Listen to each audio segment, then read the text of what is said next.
Fala pessoal, está começando mais um Entre Prosas e Divagações. E aqui, como sempre, quem vos fala, Fábio Bolliger. Tudo bem pessoal, como está indo essa semana aí? Tudo certito?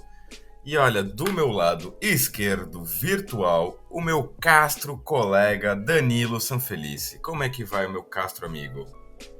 E aí, pessoal, bom dia, boa tarde, boa noite, boa madrugada a todos vocês. Eu tô bem, tô ansioso pra minha ida pra Argentina no fim do mês.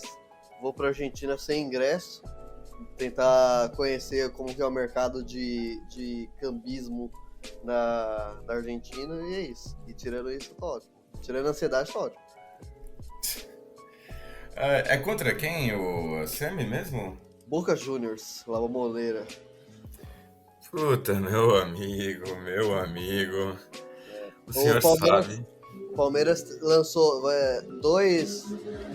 Existem duas formas de comprar ingresso pelo Palmeiras. A primeira lançou e assim, eu só não consegui porque o Palmeiras não tem capacidade de fazer um bom site. E daí travou tudo e não consegui.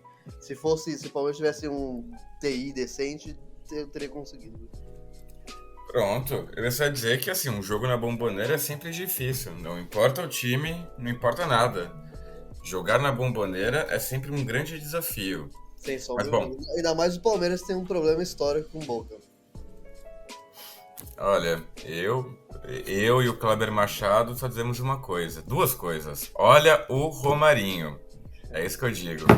Todo palmeirense lembra bem do nosso querido Romarinho. Pois, Contudo, entretanto, todavia, o episódio de hoje não é sobre a Argentina, não é sobre o Boca, nem o Palmeiras e muito menos o Romarinho. Hoje vamos falar sobre o querido país da América Central, a Nicarágua, da Revolução Sandinista até a ditadura de Daniel Ortega, que é um país muito curioso. Esse é um tema que, evidentemente, foi escolhido pelo nosso querido São Felice, que ele é um apaixonado, ele é quase que um nicaragüense honorário. E pronto. Hoje o episódio está à mercê do nosso querido Danilo Sanfelice. Eu não entendo muito, eu devo já confessar a minha respectiva ignorância sobre o assunto, mas vou tentar contribuir com aquilo que eu sempre posso, né? Com os meus conhecimentos e os meus fatos curiosos que não servem para nada, a não ser contar pro crush ali no date. E bom, Danilo, É, diga.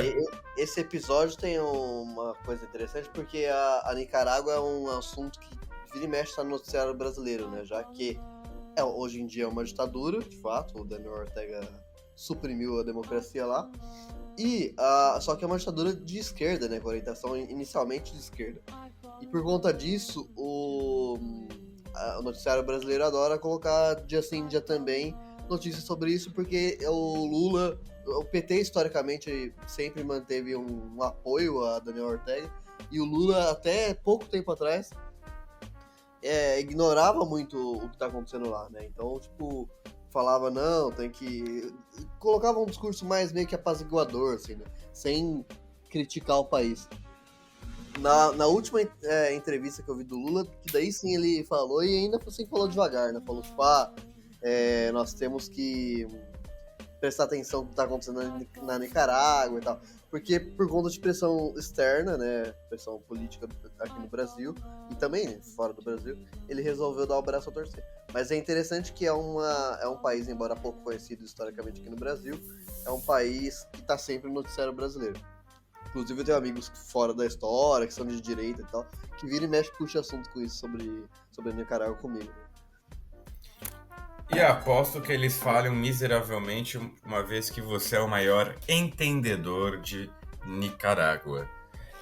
Agora que você comentou isso, eu até me lembrei de que teve aquela famosa entrevista do Lula, antes mesmo deles voltar a vir a ser presidente, né? No qual ele havia comparado Daniel Ortega a Angela Merkel, né?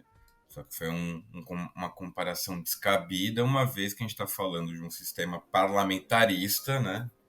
Onde a Angela Merkel soube utilizar muito bem do sistema para se perpetuar no poder, mas ela tinha que fazer alianças, faz parte do sistema parlamentarista isso, né? E uma vez que o Daniel Ortega só fez o aparelhamento das instituições, ou seja, é uma comparação descabida, sem sombra de dúvidas. Contudo, sem mais embromations, vamos já então para o nosso primeiro bloco, onde vamos tratar sobre a breve independência, uma breve história sobre a independência da Nicarágua, junto com os demais países da América Central, até a ditadura de Somoza. Vamos então? Bem, pessoal, como já é muito habitual de qualquer episódio que nós façamos sobre países da América Latina, nós sempre começamos com um processo de independência. Contudo, acho que os ouvintes, pelo menos mais antigos, já estão carecas de saber como é que funcionou este processo, uma vez que ele foi quase que igual, ou pelo menos muito parecido, em quase todos os países da América Latina. Neste caso, vamos tentar ser um pouco mais breves, contudo, há particularidades que devem ser ressaltadas com a Nicarágua e os demais países da América Central. Essa primeira parte a gente vai tentar ser mais breve, tentando evitar já certas repetições. A independência da Nicarágua ela se desenvolveu em meio às demais independências, como qualquer outro país da coroa espanhola. A partir da maldita ou bendita data de 1808, há uma crise no poder colonial, o que possibilita o aprofundamento das lutas anticoloniais em todas as Américas, incluindo, neste caso, claro, a Nicarágua. Vamos relembrar que o processo de independência, ele primeiro se fortalece como uma ideia de autodeterminação mediante a legitimidade da coroa de Fernando VII, da Casa Real dos Bourbões, e encontra o José Bonaparte, primo de Napoleão Bonaparte, que havia então se tornado rei da Espanha, né? Como consequência deste processo, a América Central consegue se tornar independente em 15 de setembro de 1821. Inicialmente, a região fez parte das Províncias Unidas da Centro-América. E aí acho que é uma pequena pausa para uma reflexão, que é um processo quase que parecido com o da Argentina, até no nome. Porque lembrando que a Argentina ela não foi a independência da Argentina, é assim das Províncias Unidas do Rio da Prata, que incluía partes do Paraguai, da Bolívia e o Uruguai, sendo posteriormente, claro, a definição do Estado argentino. Na América Central, ela vai ter um processo parecido. Ela vai se tornar diante, primeiro, um país, tudo que envolve a Guatemala, literalmente até a Nicarágua, lembrando que o Panamá fazia parte da Colômbia até o inícios do século XX. Né?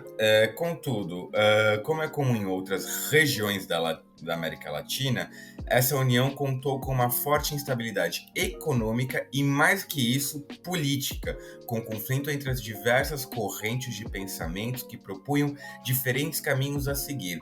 Ou seja, o cabildo, que é o termo que se utilizava, né, para esse grupo de aristocratas, crioulos da América Latina, cada um ia pensar de uma maneira. A maneira como Manágua, na Nicarágua, se pensava era diferente da Guatemala, que por sua vez era diferente de El Salvador, que por sua vez era diferente de San José, na Costa Rica. E isso, claro, ia levar em conflito entre interesses entre essas forças aristocráticas que são extremamente díspares entre si, né? Isso eu acho que é uma questão muito importante ser ressaltada, uma vez que, né, cada uma propunha de uma maneira diferente de como acho que o país deveria seguir os seus rumos. Em especial, nós temos que destacar os conservadores que entendiam que a necessidade de aliança com os Estados da América para o desenvolvimento da região, e os liberais que defendiam autonomia econômica e política perante os interesses imperialistas estadunidenses. Dando um salto na história, já entrando em 1838, ou seja, após a separação dos países da América Central, essa disputa culminou na separação da região dessa citada. 1838, peço desculpas. A Nicarágua foi governada inicialmente por conservadores que se alinhavam aos Estados Unidos. O século XIX fora marcado por um cenário muito comum em toda a América Latina pós-independência: instabilidade econômica, estabilidade política e, como consequência, profundas e violentas crises civis, com bastante intervenção e controle por parte dos Estados Unidos e do Reino Unido. Lembrando que o Reino Unido era então a grande potência vigente da época. Um exemplo que consegue nos mostrar a forte intervenção dos Estados Unidos no país, no caso a Nicarágua, é a relação ao primeiro governo liberal que o país teve. Em 1863, o governo criou uma constituição dando maior autonomia ao país. O governo estadunidense não gostou e ocupou parte do país, tomando controle do Banco Central, das ferrovias e da alfândega, engessando assim a economia do país. Isso eu acho que é um exemplo máximo do que vai ser essa intervenção dos Estados Unidos na América Central. E isso depois acho que até o Danilo pode até aprofundar um pouco melhor e discutir. A gente até pode falar um pouco sobre como surgiu o termo República de Bananas, que vem justamente da América Central. Um fato curioso é que hoje a República da Banana se chama Estados Unidos da América, né? Depois daquela patifaria lá do Trump em tentar tomar o poder.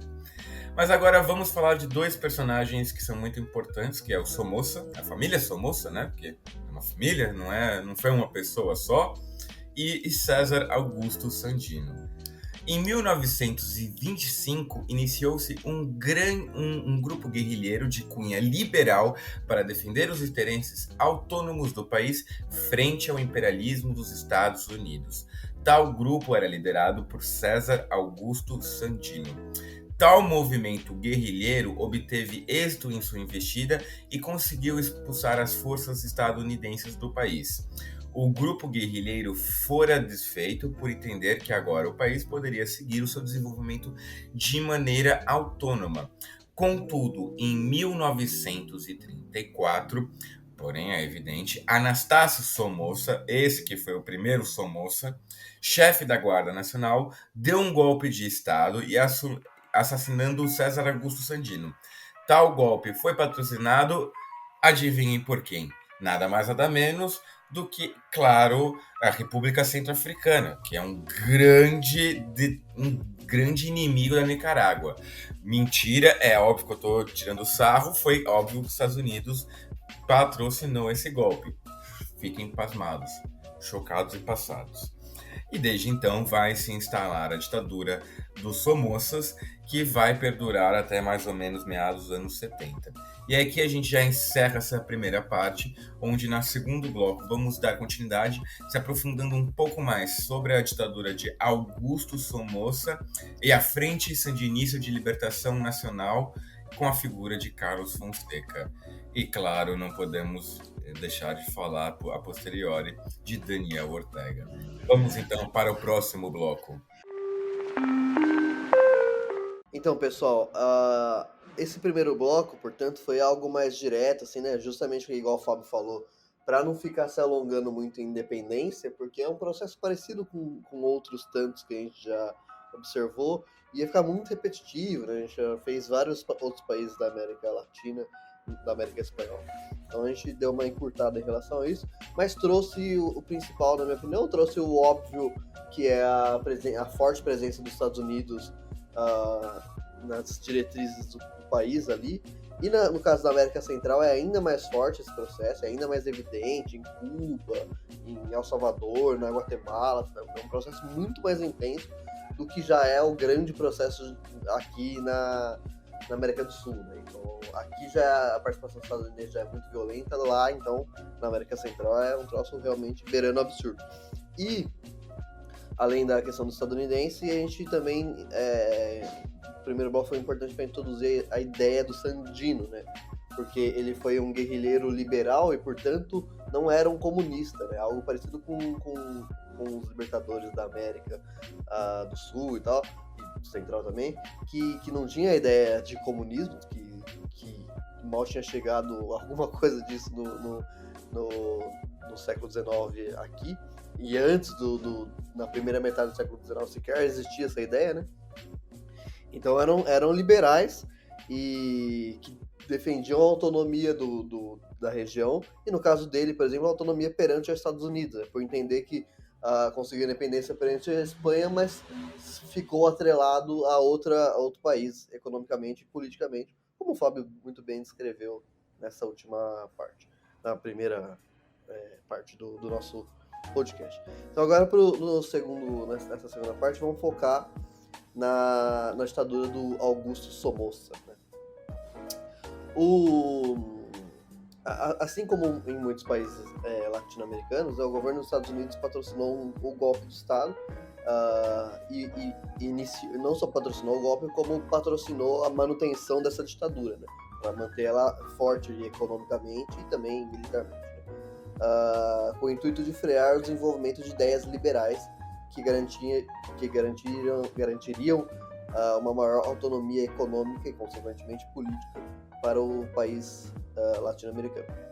E se isso acontecesse, diminuiria a influência dos Estados Unidos. A ditadura de Somoza é caracterizada por uma profunda e violenta e uma profunda e brutal violência do Estado contra a população, tanto contra grupos guerrilheiros, mas também contra qualquer grupo político que surgisse e demonstrasse uma insatisfação. E não só grupos políticos em volta de partidos, que era muito comum, mas qualquer organização, né? Organização sindical, organização camponesa, igreja, qualquer coisa que surgia. Era uma ditadura mais parecida, por exemplo, com as ditaduras que temos aqui na América do Sul, nesse ponto, só que com uma violência muito mais brutal, né? Essa brutalidade das ditaduras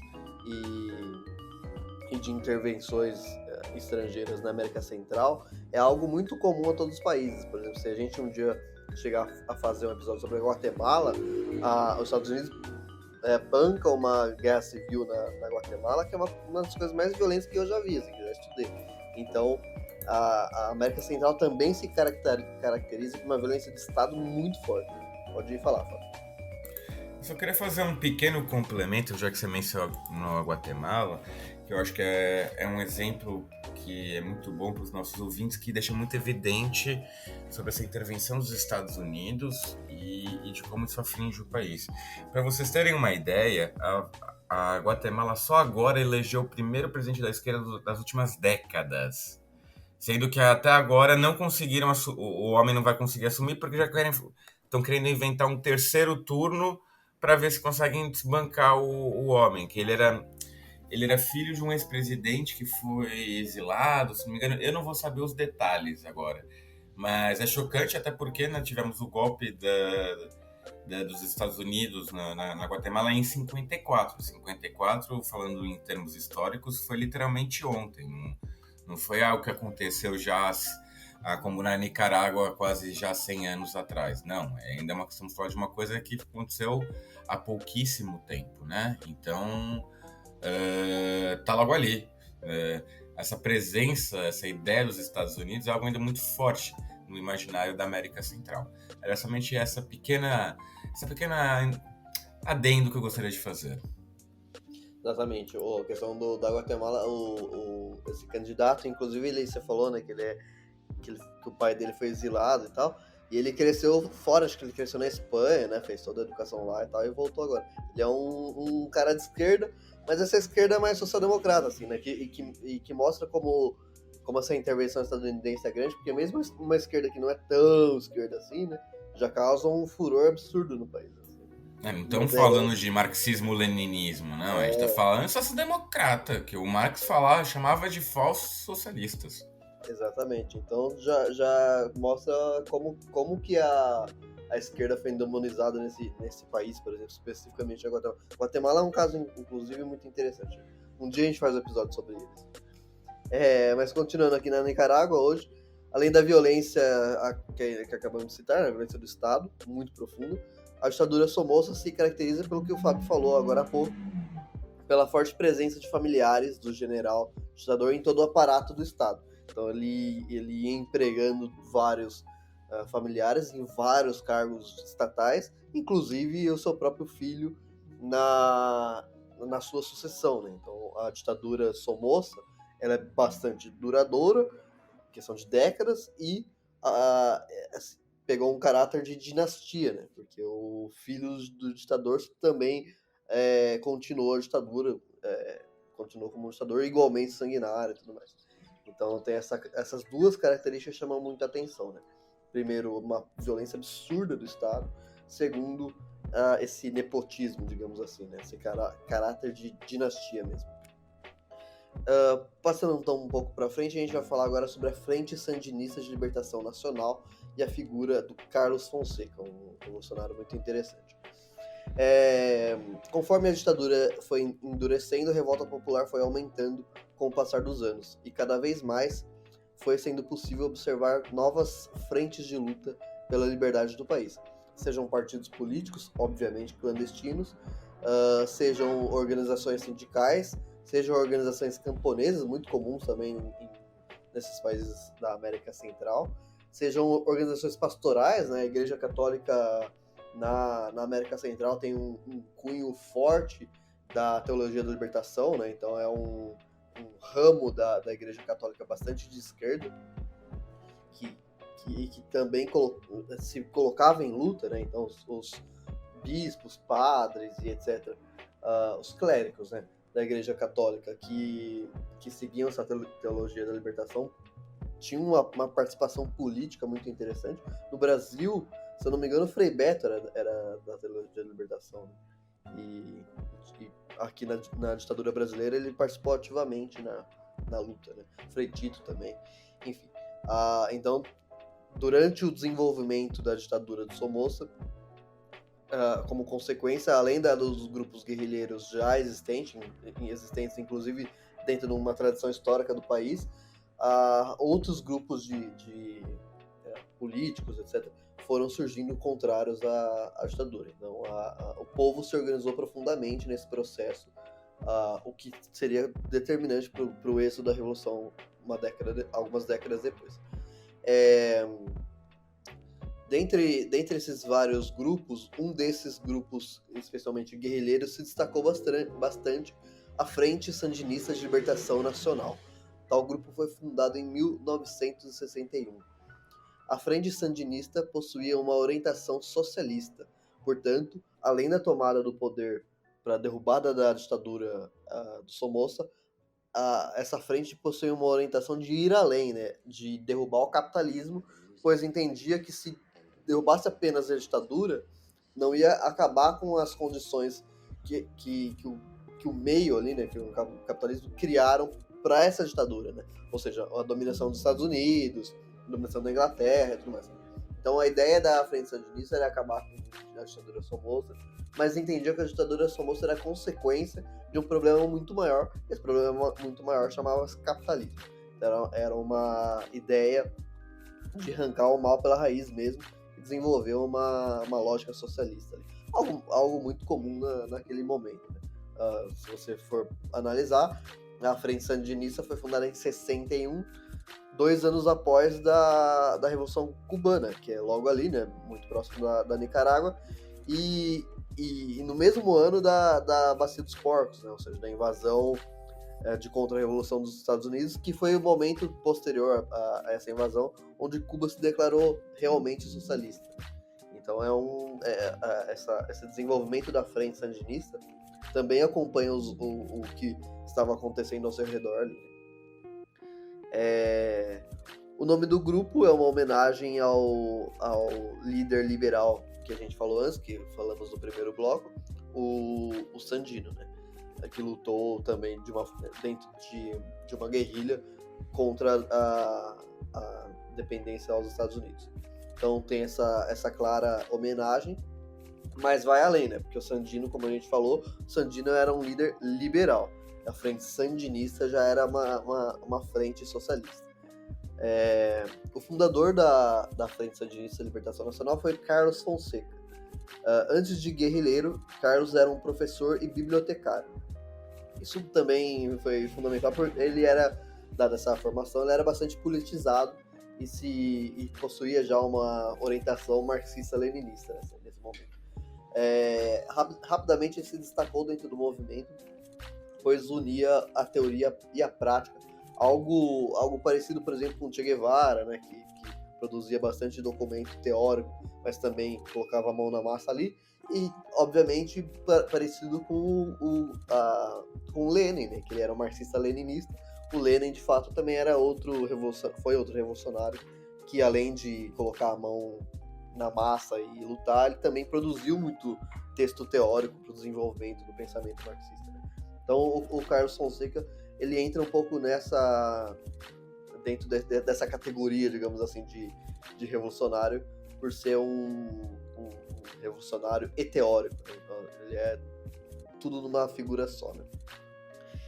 Fato interessante do Fonseca é que a Nicarágua é um país da América Central que, se você analisar as pessoas, a imensa maioria das pessoas tem traços indígenas, né?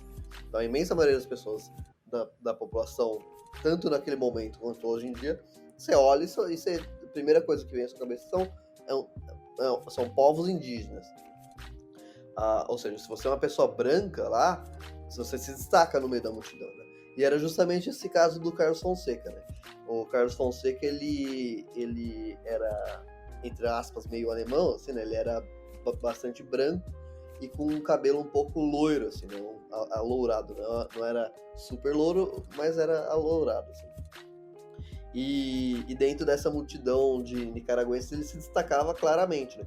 Então, isso é curioso, porque a partir do momento que ele começa a liderar o processo e se tornar cada vez mais conhecido, mesmo dentro da população nicaragüense e dos revoltosos, né?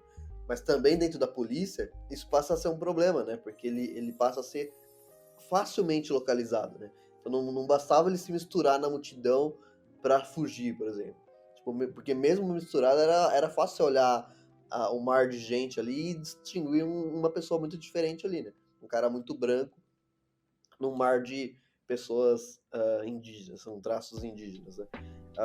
Então isso acabou sendo um problema para ele no desenvolvimento ali da luta, porque a polícia localizava fácil. Então eu li um livro já sobre o Carlos Fonseca, que eu vou deixar nas dicas culturais, e nesse livro falava bastante, assim, que era até um pouco vexatório, assim, porque grupos guerrilheiros raramente têm dinheiro, né? Normalmente grupos guerrilheiros se viram, assim, né? Vão construindo a luta revolucionária com o que tem, assim, né? Com assalto a quartéis, com assalto a bancos e tudo mais.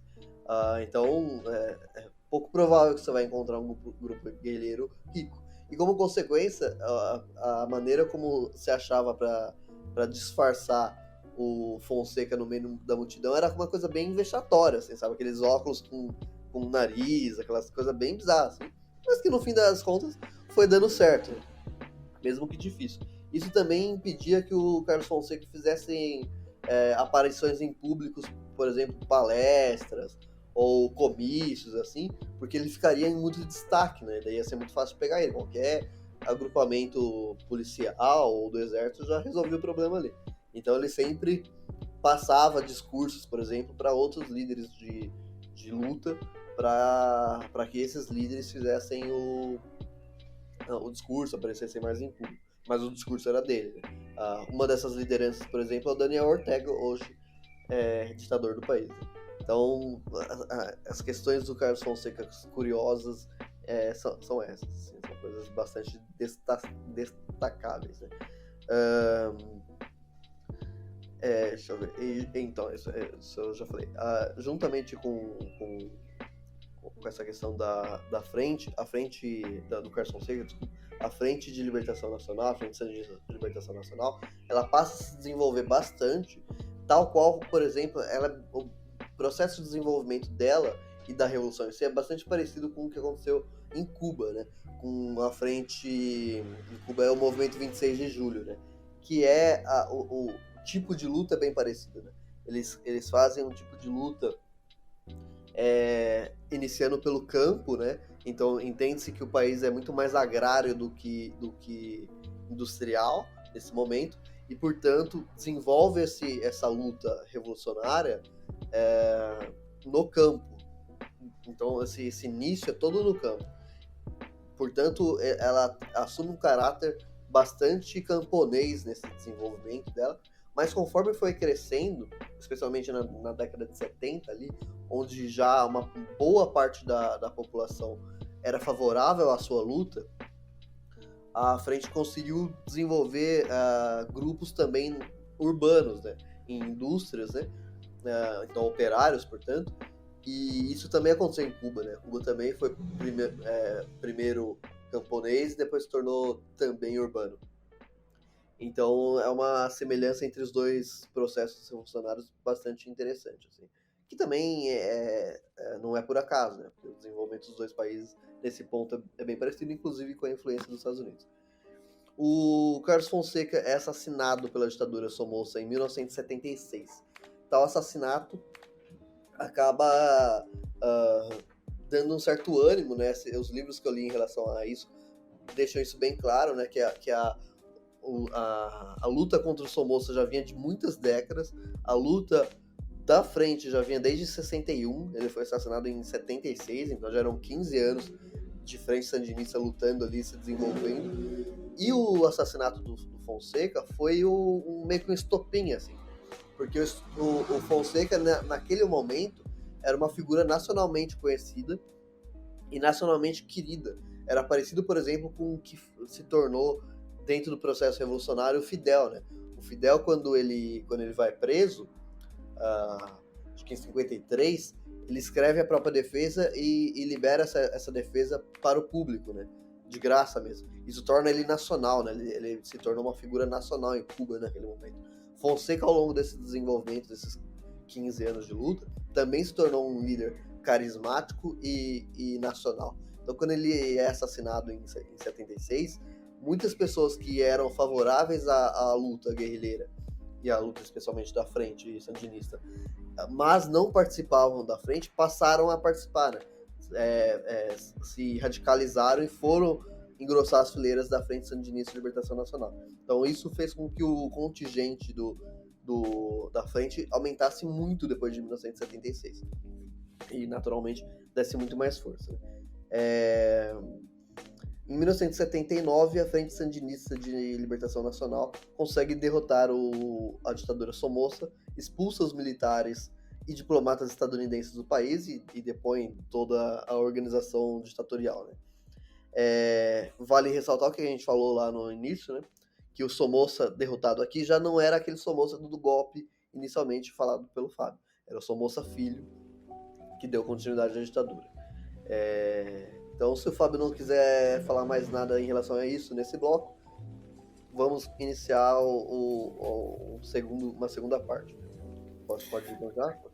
Só queria fazer um comentário que eu acho curioso, certas ditaduras terem esse caráter, não sei, monarquista, que é uma coisa, acho que é muito bizarra.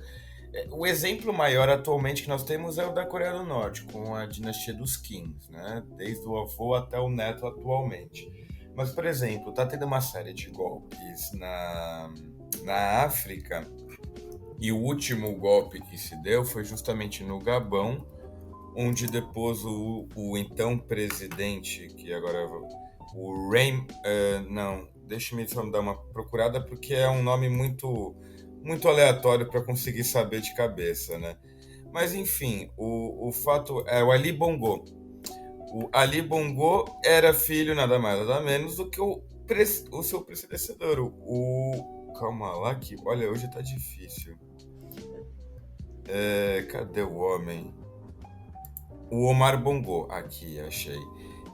O Omar Bongo foi aquele que fez a independência, ajudou no processo de independência no Gabão, foi o primeiro presidente de 67 a 2009 e ele morreu no cargo.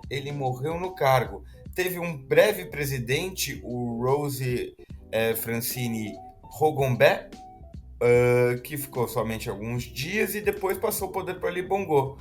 Sendo que Ali Bongo ficou de 2009 a 2023, 14 anos.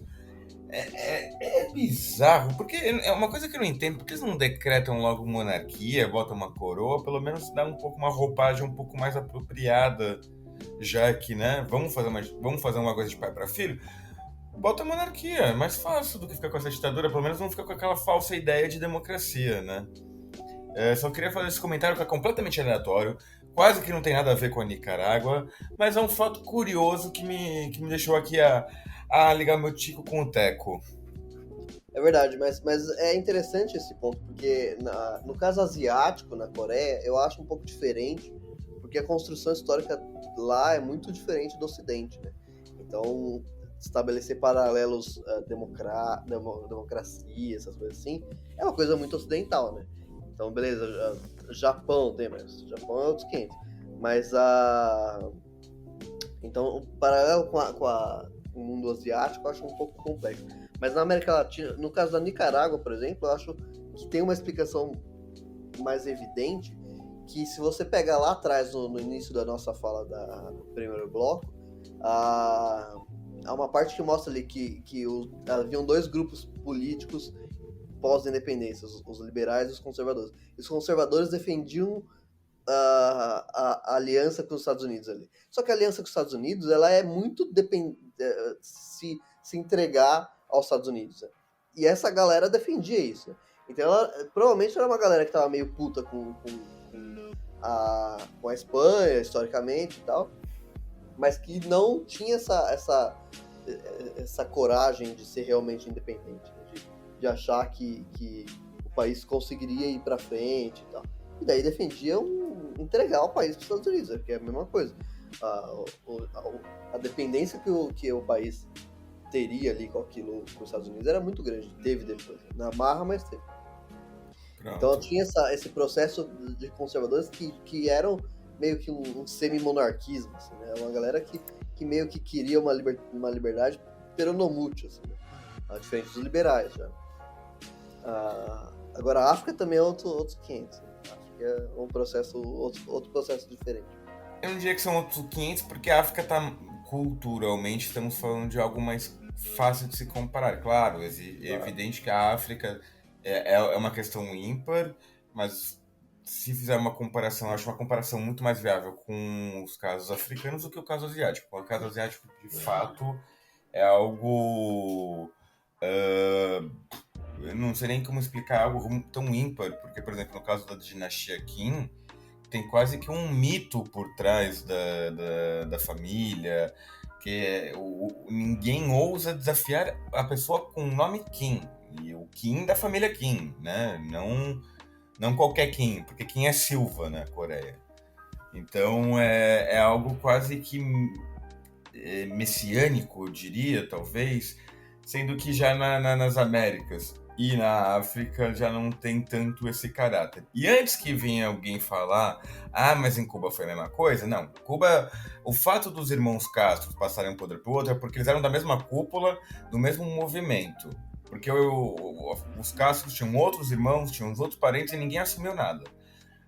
O que a gente pode ressaltar, e de fato é muito curioso observar isso, é que com a passagem do poder do Raul Castro para o Miguel Dias-Canel, o poder finalmente passa daquela primeira cúpula de poder que foram, de fato, os guerrilheiros dos anos 50, com a culminação da Revolução em 59, e passa para essa nova geração. O Miguel Dias-Canel ele já nasceu pós-Revolução Cubana.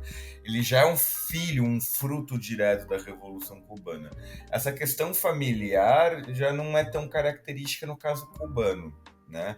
O que eu acho curioso é a gente tentar observar se em algum momento o Daniel Ortega vai passar o poder para o filho dele. Aí eu ia falar que já é um traço nicaragüense clássico. Espero que não. Então, continuando aqui, pessoal, essa segunda parte desse segundo bloco, mas ainda dentro desse bloco, a gente vai analisar mais o que foram os governos da frente. Né? A frente, portanto, a Frente Sandinista de Libertação Nacional, assume o controle do país e convoca eleições em pouco tempo. É necessário diferenciar aqui a Revolução Sandinista de 1979 com a Revolução Cubana de 1959, 20 anos antes, portanto. Né? Em Cuba, inicialmente, os grupos políticos que gravitacionavam em torno do movimento 26 de julho, que era do Fidel Castro, do Camilo Cienfuegos, do Che Guevara, os líderes da revolução ali, né? Esses grupos essencialmente organizaram eleições imediatas e... Calma aí que tá passando uma moto aqui que me desconcentrou inteiro. É que é muito barulhento aqui. Então, esses grupos que gravitacionavam em torno do movimento 26 de julho, especialmente em torno do Fidel Castro, organizavam eleições imediatas e reiniciaram o país dentro de uma democracia burguesa. Porque, embora hoje em dia entendemos a Revolução Cubana como uma revolução socialista, ela tem primeiramente e primordialmente um caráter nacionalista. E esse nacionalismo latino-americano desse século XX que defendia justamente o que os liberais nicaragüenses defendiam, uma autonomia plena do povo nicaragüense de tomar suas próprias decisões e desenvolver sua própria economia e sua própria política. Era esse a ideia, e não depender de Estados Unidos e Inglaterra, qualquer outra potência capitalista, e não só não depender, como não aceitar a sua participação ali. Era esses os pilares do pensamento da Revolução Cubana inicialmente. Óbvio que tinha uma grande quantidade de comunistas ali dentro, vários partidos e movimentos comunistas, tinha Fidel Castro, tinha o Che Guevara e tudo mais, mas o centro do movimento não era socialista, era nacionalista, essa ideia nacionalista que eu passei para vocês. Depois, 2 anos depois, em 61, a invasão estadunidense da Baía dos Porcos, e que é uma contra-revolução patrocinada pelos Estados Unidos, com agentes da CIA, inclusive, onde eles invadem uma região de Cuba para militarmente tomar novamente o poder e entregar aos Estados Unidos, basicamente. E a revolução, os revolucionários ali conseguem expulsar esses estadunidenses e manter o controle sobre Cuba, e a partir desse momento se assumem, mudam, né, jogam o caráter da revolução para a extrema esquerda e se tornam, portanto, socialistas. Daí sim começam todas as mudanças socialistas de que historicamente ficaram conhecidos, né? Tudo bem. Aqui, né, com a Frente Sandinista, essa guinada à esquerda não acontece. Portanto, a Frente Sandinista de Libertação Nacional mantém o caráter capitalista do país, mas iniciou um governo social-democrata, com uma profunda orientação social-democrata, com profundas reformas sociais que visavam combater a desigualdade histórica do país, mas sem, porém, acabar com o capitalismo e as estruturas burguesas. Então, essa é uma diferença bem clara. Assim, embora o Carlos Fonseca fosse uma liderança socialista, marxista-leninista, você tem que lembrar que ele morreu em 76. Então, a partir do momento que ele morreu em 76, a frente foi assumida pelo Daniel Ortega, o atual Daniel Ortega, que ele tirou esse caráter marxista-leninista da frente e manteve uma social-democracia muito radicalizada. Se você comparar com o que temos hoje no Brasil, por exemplo, se você comparar com Cristina Kirchner na Argentina, é muito mais profundo do que isso. É combater a desigualdade de uma forma muito mais intensa, tal qual, por exemplo, Evo Morales na Bolívia, algo muito mais latente ali. Porém, não é socialista, manteve as estruturas capitalistas e burguesas todas ali. Essa é uma distinção que é muito importante deixar claro. Em meio à luta política contra a desigualdade, a frente ainda teve que se manter ativa do ponto de vista militar e bélico ali, né, político, contra um grupo chamado Contras, que é um grupo paramilitar e político patrocinado e treinado pelo governo dos Estados Unidos para acabar com a Revolução Sandinista e devolver aos Estados Unidos o controle econômico e político do país. Ou seja, os Estados Unidos fez na Nicarágua a mesma coisa que tentou fazer em Cuba. Mas assim como em Cuba, a revolução, no caso a Revolução Sandinista, conseguiu suprimir isso e não deixar que esse grupo Contras conseguisse desfazer o processo revolucionário. Em 1990, os partidos conservadores se fortalecem e a frente perde a eleição. É importante deixar isso claro. Desde 79 até 1990, aconteceram eleições na Nicarágua, não foi um governo contínuo. Aconteceram eleições na Nicarágua e a frente ganhou todas essas eleições, porque era de fato muito popular e tudo mais. Em 1990, os partidos conservadores ganham a eleição e, portanto, assumem o cargo da presidência ali. Mas a frente sandinista mantém muitos assentos na Câmara, mantendo, portanto, grande relevância no cenário político do país. De 1990 até 2006, os conservadores, aliados aos Estados Unidos, mantiveram o poder na Nicarágua, ou seja, mantiveram-se ganhando as eleições para presidente, colocando dentro desse período uma agenda econômica neoliberal bastante favorável aos Estados Unidos. É uma agenda econômica, por exemplo, parecida com o Brasil dos anos 90, sabe? Privatizações de tudo, aquela coisa bem FHC assim, aqui no Brasil. Então é um processo econômico bastante parecido, com a diferença que o Brasil tinha ferramentas melhores para buscar uma balança econômica um pouquinho mais favorável em relação aos Estados Unidos do que a Nicarágua. A Nicarágua já tinha menos ferramentas para bater de frente com os Estados Unidos. Então, um governo mais aliado a eles é um governo bastante submisso. E aqui, portanto, acabamos esse segundo bloco. Posso encerrar o bloco, Fábio?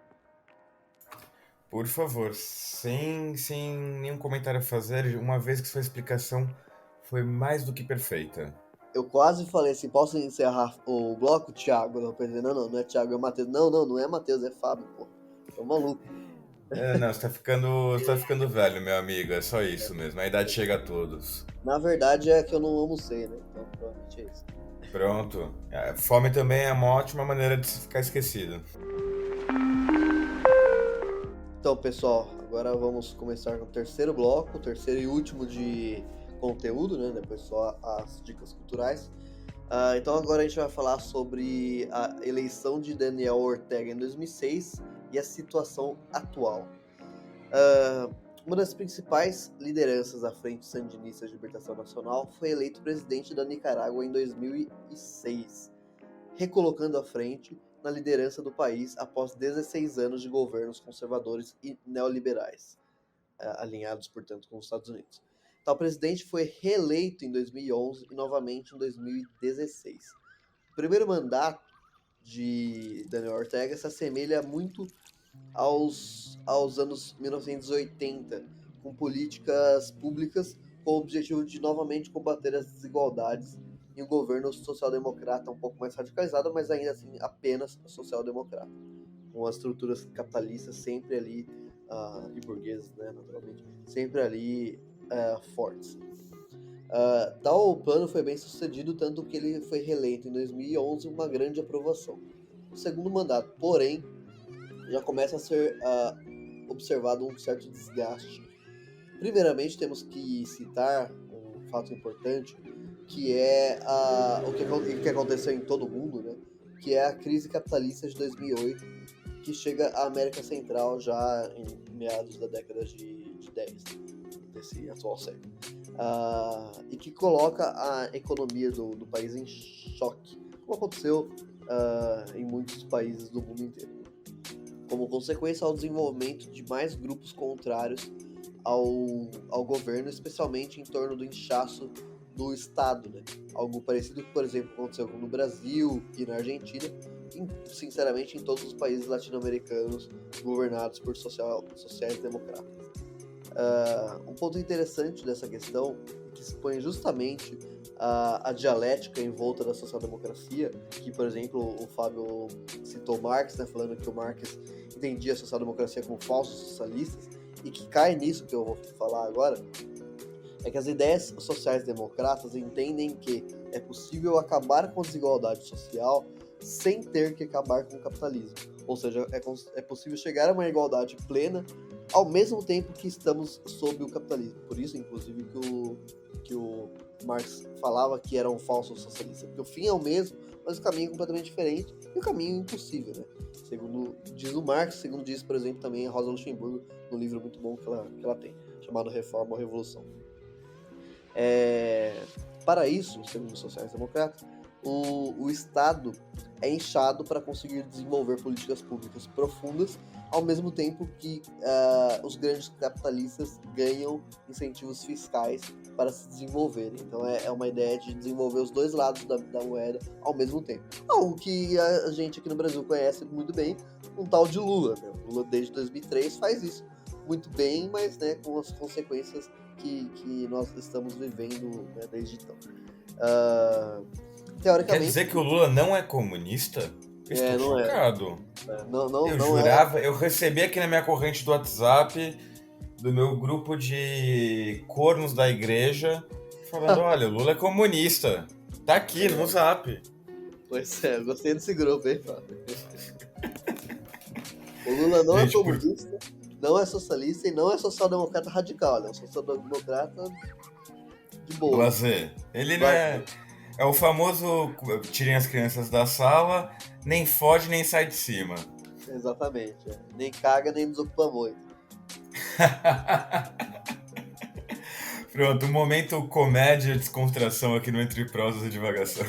Momento piada de historiadores. Isso que a gente em off tava falando como o historiador gosta de fazer piada de tio. E realmente, todo historiador acha que é um tio nato. É a piada do pavê, né? Nossa, amo. Inclusive, Fábio, a Josi, semana passada, na última semana, ela fez uma travessa bem grande do que pra ela é torta de bolacha.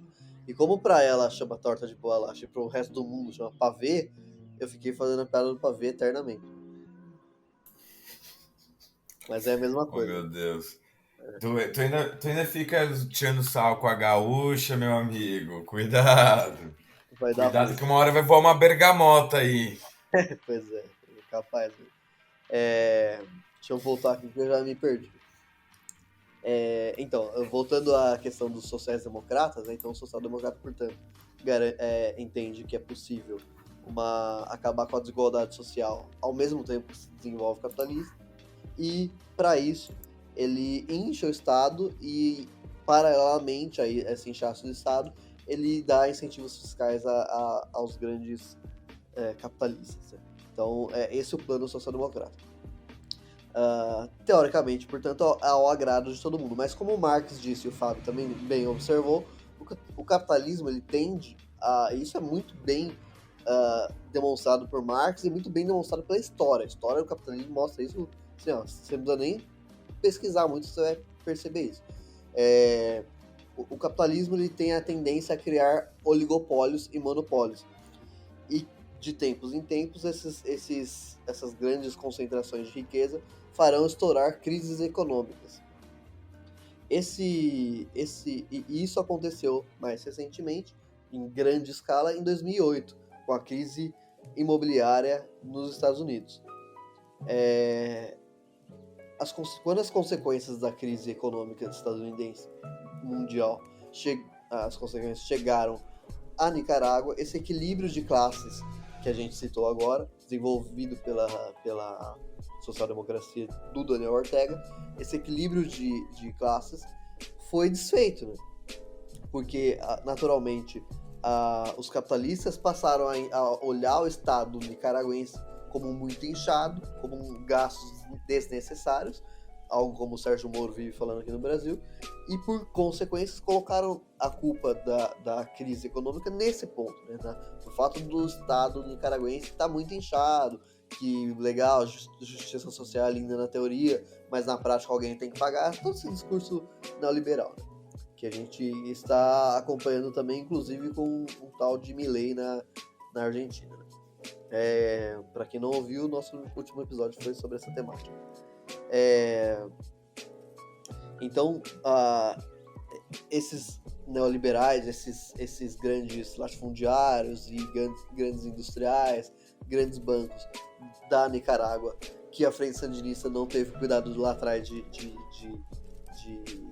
dizimar a população, ou seja, não acabou com esse capitalismo. Esses capitalistas agora voltaram e passaram a exigir mudanças e exigir o desinchaço desse Estado para retomar um controle econômico. Então, no Brasil, por exemplo, no Brasil e na Bolívia, esse processo aconteceu também. Ou em outros países da América Latina, esse processo aconteceu também. Ou seja, como decorrência da crise econômica de 2008, comum a todo mundo, inclusive ao próprio Estados Unidos, né, naturalmente, a América Latina entrou nessa recessão econômica profunda, nessa crise econômica profunda, e a direita, os neoliberais de todos os países latino-americanos passaram a acusar a social-democracia de ser a principal culpada desse processo. Em alguns países aconteceram golpes de Estado, como, por exemplo, na Bolívia em 2019 e no Brasil em 2016, contra Dilma Rousseff, né? Agora mais do que provaram que foi um golpe de Estado recentemente. Esses processos que culminaram em golpes de Estado, né, foram todos apoiados pelos Estados Unidos, tiveram participação novamente dos Estados Unidos, tanto no Brasil como na Bolívia. Mas em outros países isso não aconteceu, né? Não aconteceu o golpe de Estado, mas aconteceu a alternância de poder, ou seja, as sociais-democracias que estavam nesses países já há alguns anos, ou até mais de uma década, perderam eleições e governos neoliberais surgiram, ou apenas liberais surgiram. Caso, por exemplo, da Argentina, com o Maurício Macri, e do Uruguai, com o atual Lacalle Pou, né? Então são alternâncias decorrentes desse processo de instabilidade econômica decorrente de 2008, e suas consequências, né? Mas que não causaram problemas tão graves como foi no Brasil e na Bolívia, por exemplo. Então, tipo, no caso da Argentina e no Uruguai, a consequência foi a alternância normal da democracia burguesa ali, nada demais, né? No caso do Brasil teve golpe, no caso da Bolívia teve golpe, no caso da Nicarágua não teve golpe, mas também teve um processo de desenvolvimento de uma ditadura, né? Então, a Nicarágua, o social-democrata Daniel Ortega passou a reagir a essas críticas e essa oposição cada vez mais crescente com um desenvolvimento de um Estado cada vez mais autoritário, né? Daniel Ortega vence a eleição de 2016 com uma margem bastante grande. E aí que está a questão, né? A insatisfação popular nesse momento já parecia ser muito maior do que os números da eleição indicavam. Então, de qualquer maneira, ele ganha a eleição e depois de algum tempo de muita disputa internacional, a eleição foi reconhecida de fato. Mas ali já havia um alerta claro de que, primeiro, as ruas diziam uma coisa e os números da eleição diziam outra. E o outro ponto é que ali já percebia um embrião de autoritarismo já crescendo.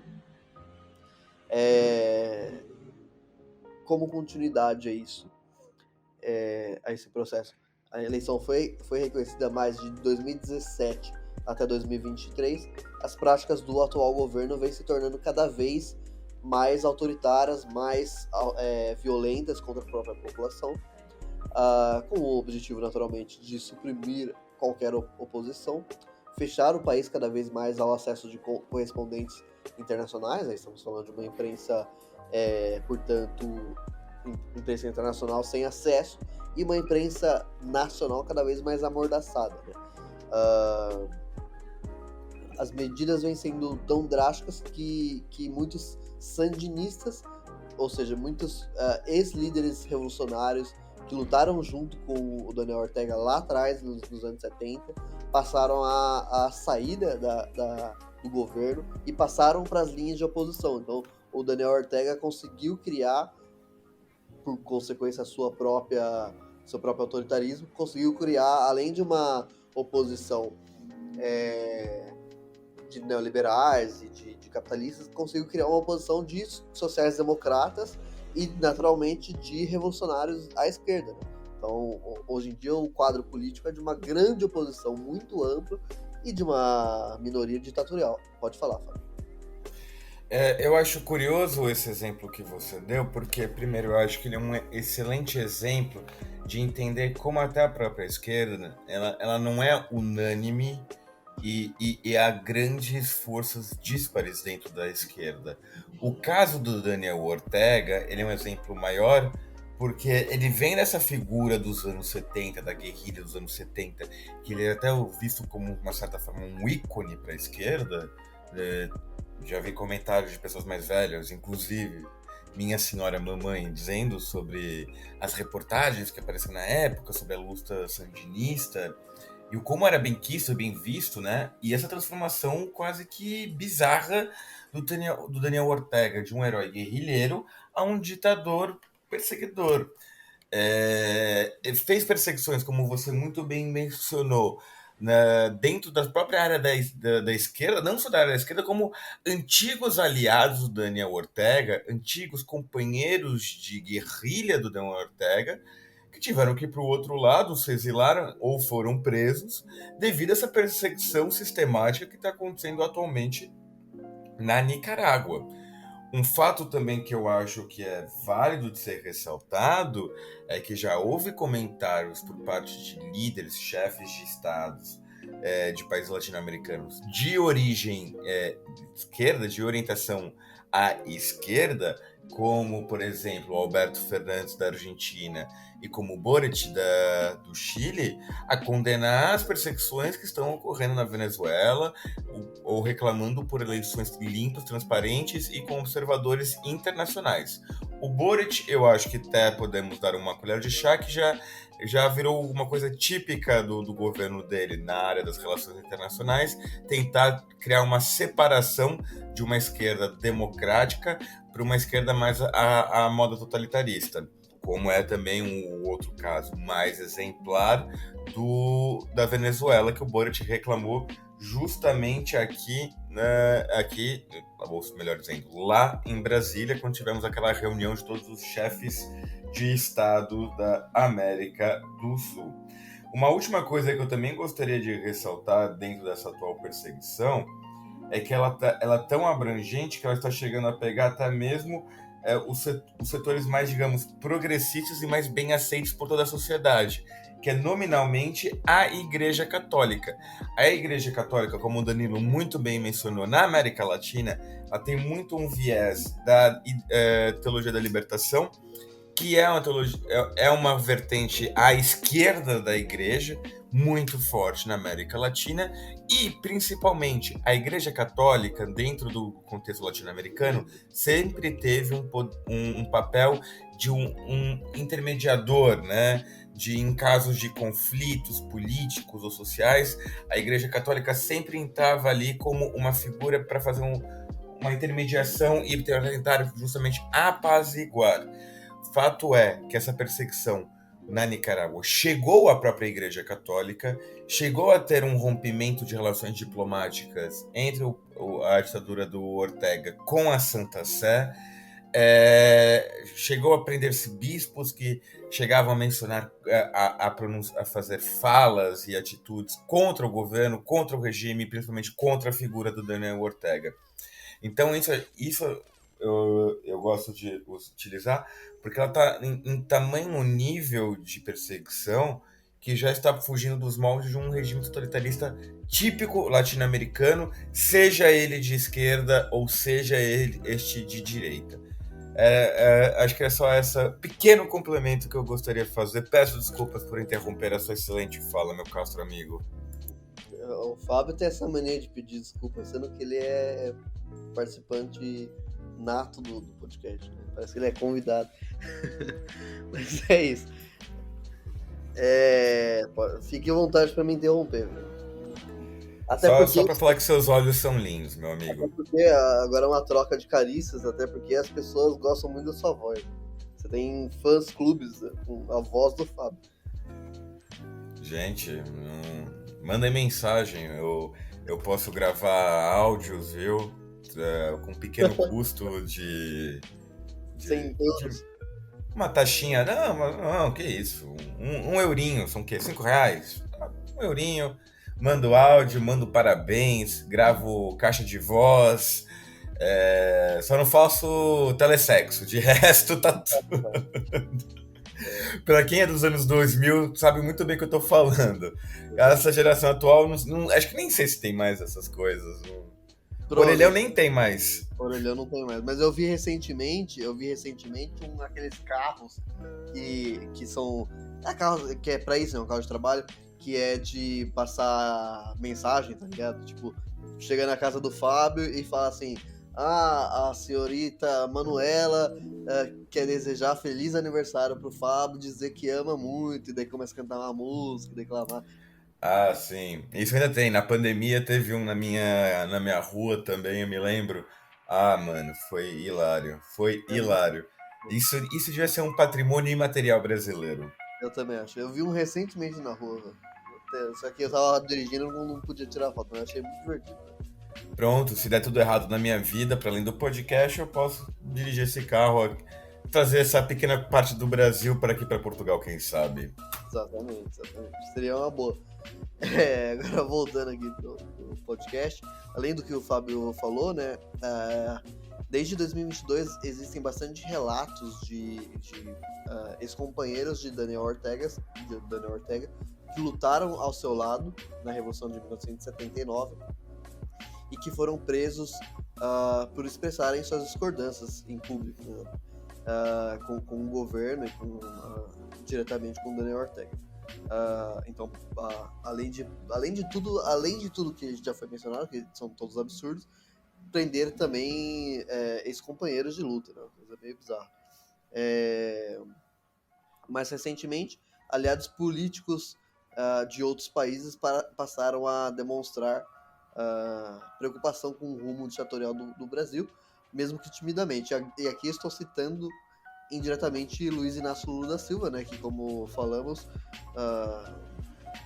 é uma das alianças, né, do Ortega, historicamente, por entender, ter uma visão de mundo muito parecida, né, a ideia de uma social-democracia ali, mas que o Brasil é um ponto muito interessante isso, porque o Lula demorou muito, ao meu ver, para começar a tirar o dele da reta em relação a isso, né? Porque o Lula e o PT até hoje, oficialmente, se declaram aliados a Daniel Ortega, ou seja, se declaram a posição dele próprio, Lula, e do partido como algo favorável ao governo nicaragüense, né?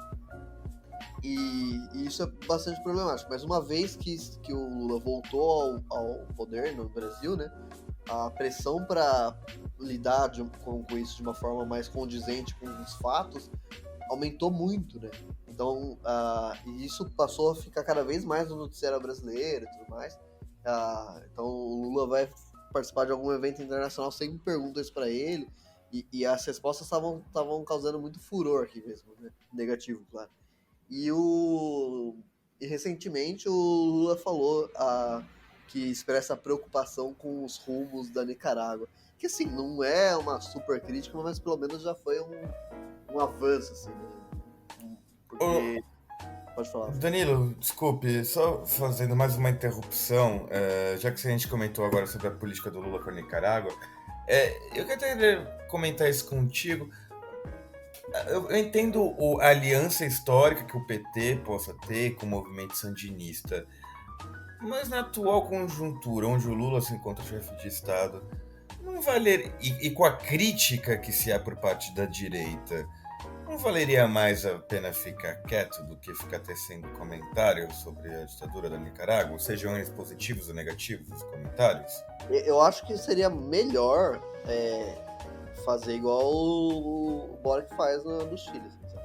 Eu acho que seria mais inteligente. Porque assim, eu acho que o Brasil tem muito mais a perder do ponto de vista geopolítico, de pressão mesmo, assim, sabe? De pressão interna e tal. Ou até alguma outra pressão externa e tal.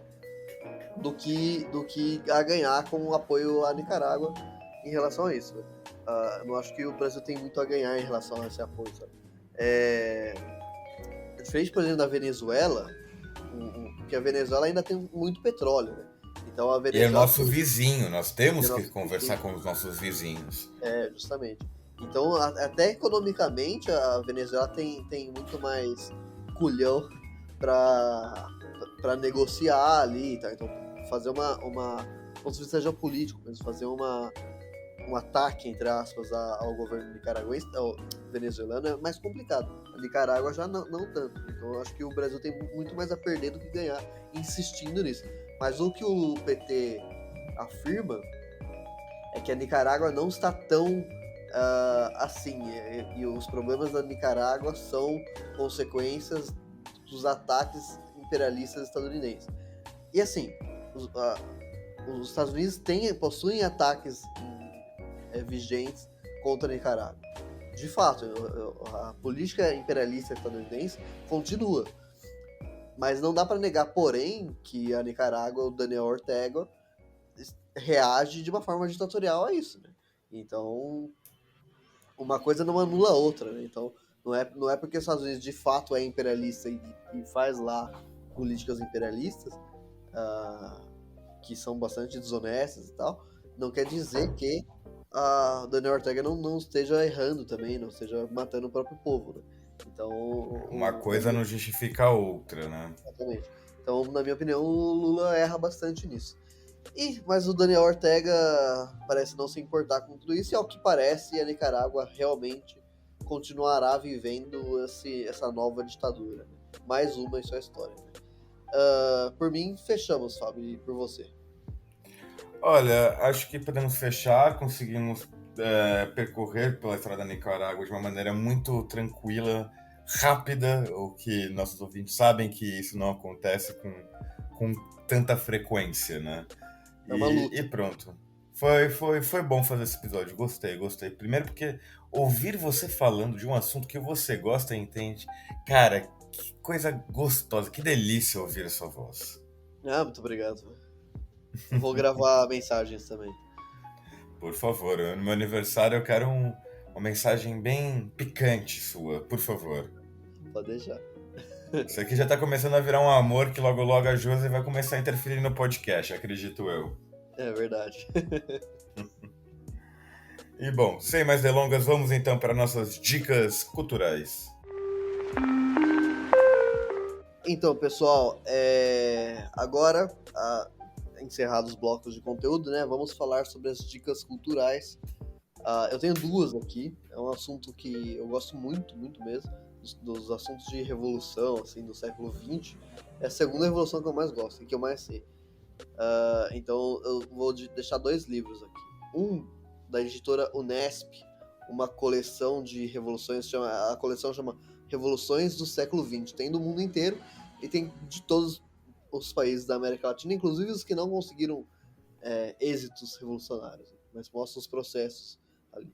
E é organizado pela grande historiadora Emília Viotti da Costa e escrito pela Matilde Zimmermann.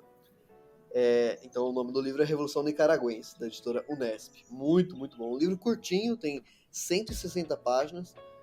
Excelente livro, de verdade. Muito bom livro. Custa R$38 na própria editora Unesp. E deve ter também em PDF por aí, mas eu prefiro o livro físico. Né? E minha outra dica cultural é um livro da editora Expressão Popular, esse é um pouquinho mais caro, tá R$69, também escrito pela Matilde Zimmermann, e o nome do livro é Carlos Fonseca e a Revolução Nicaragüense. Excelente, excelente, excelente livro também. Então são duas leituras que eu acho que abrangerão bastante sobre essa temática, que deixarão o leitor bastante sabido do tema, e que são leituras muito boas. As duas da mesma escritora, então se gostarem de um, vão gostar do outro. E um último comentário, que não é uma dica cultural, é só um alô, um abraço, para minha amiga Imara, que é nicaragüense, que eu falei que eu vou dedicar o episódio a ela, né? Já que é a minha amiga nicaragüense, a única que eu tenho lá, e que eu converso bastante, que eu gosto bastante. E que ela não sabe falar português muito bem, ela lê português muito bem, mas entender não tanto, mas que ela vai usar esse episódio para treinar. E ainda mais com a bela voz do Fábio. Então, um abraço e um beijo. Eu peço desculpas, como chama a menina? Imara. Um beijo no seu coração, Imara. Fique bem. Espero que venha logo visitar o Brasil e aprenda logo a nosso lindo idioma. Mas não precisa falar com esta linda voz. Pode falar com Ela, a sua bela voz. ela vai apaixonar agora, velho. Por favor, calma, gente. Eu não estou para relações a longas distâncias. Mas, Aymara, um beijo. Obrigado por ter acompanhado o episódio, mesmo não sabendo falar português. Acredito que com a linda voz do Danilo também ela tenha aprendido. E bem, pessoal, já com as minhas dicas culturais, eu também estou num marasmo, não pude adquirir quase nenhum tipo de cultura devido ao trabalho, as coisas aqui estão um pouco puxadas, então eu não tive muito tempo em atualizar as minhas leituras ou algo do gênero. Então eu vou oferecer a minha única dica cultural, que é a única coisa de cultura que eu tenho feito, que é chegar em casa e botar numa série chamada Ahsoka. Para qualquer bom nerd que ama Star Wars, sabe já do que eu estou falando, é uma boa série. Até o dado momento, que estamos agora já no 4º episódio, tem sido muito bom. É uma das minhas séries preferidas até agora do universo do Star Wars. Peço mais uma vez desculpas, pois realmente não vou conseguir dar uma dica cultural um pouco mais aprofundada com relação ao tema, uma vez que já não é muito da minha área de expertise, e tampouco tendo qualquer tipo de acesso à cultura, que tá difícil. Ser adulto, trabalhar, estudar, fazer podcast, a vida é muito curta, e é problemas de jovem adulto. Acompanhar o Corinthians. Putz. Eu não quero ficar lembrando de sofrência agora, pelo amor de Deus. Já não me basta aquela trave. Oh, Bendita seja a trave. melhor jogador do Cara, Corinthians. o maior jogador do Corinthians. Isso para além, claro, do grande Cássio. Que, assim, eu sei que eu posso estar sendo clubista, mas é um goleiro que quando chega numa decisão, o homem cresce. O homem cresce, o gol fica menor e até os jogadores parece que tremem um pouco quando vem o Cássio, o gigante. Vou te falar que pra mim, depois do Marcos, que joga em território brasileiro, não brasileiros que jogam fora, mas que jogam aqui, depois do Marcos é o melhor que eu fiz. Assim, uma coisa eu devo dizer, assim, é bem verdade. O Marcos e o Cássio eles têm uma coisa que se assemelham. Agora, só para encerrar esse podcast com um comentário completamente futebolístico de um corintiano e um palmeirense. Tanto o Marcos quanto o Cássio, em questões de decisões, eles têm um psicológico muito forte, ambos, né? Tanto que o Marcos foi o goleiro do Penta, né?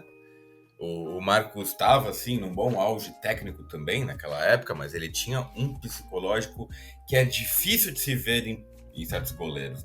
Hoje em dia, eu acho que eu só vi goleiros como o Oliver Kahn e o Neuer partirem desse mesmo tipo de frieza, de manter a compostura diante de um jogo de tamanha importância. Oliver Kahn não manteve a frieza em 2002, não, hein? Meu bem, com o Ronaldo Fenômeno, com o Fofômeno, meu amigo, manter a frieza até ele manteve, agora não teve a qualidade para pegar a bola do Ronaldo. Isso são duas coisas diferentes. Isso já é outra coisa, mas, pô, o Oliver Kahn foi um dos melhores que eu já vi enquanto goleiro, pelo amor de Deus, aquele homem era maravilhoso. Mas enfim, o Cássio e o Marcos acho que são goleiros que se assemelham. Se bem que eu acho que o Cássio tecnicamente ele é melhor, mas aí eu posso estar sendo clubista.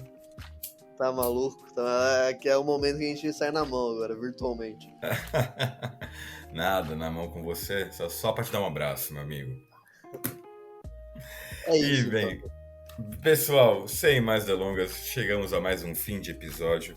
Aquele comentário clássico, obrigado a você que chegou até o final do episódio. Comentários, sugestões, convites para o almoço de domingo com a família, por favor, nos mandem nas suas respectivas redes sociais. Lembrando que estamos em quase todos os tocadores de podcast favoritos, que está a literalmente uma palma da sua mão. E, claro, um grande beijo no coração de vocês e até o próximo episódio. Um beijão! Beijo, beijo, até mais. Tchau, fiquem bem.